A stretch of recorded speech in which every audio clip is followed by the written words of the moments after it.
Hi, welcome back to Stuff About Tutorials. Today we're talking about how to archive a board on Pinterest. Maybe you have a board that is no longer relevant, but you still want to store it. So today I'm going to show you how to archive a board on Pinterest. Check video description and I will try to leave the written instructions. So let's start. First, open the Pinterest application and log into your account.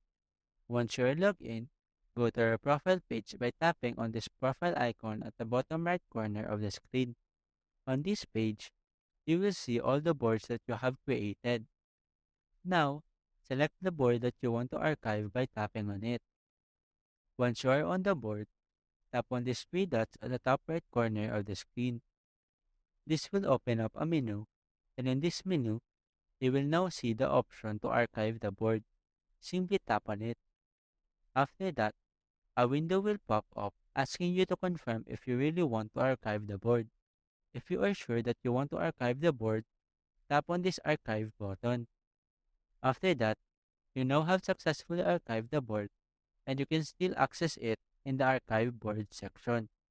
There you go. If you wanted to know how to archive a board on Pinterest, that is the easiest way I know how. If you know another way to archive a board on Pinterest, leave a comment below. Also, be sure to subscribe for more videos.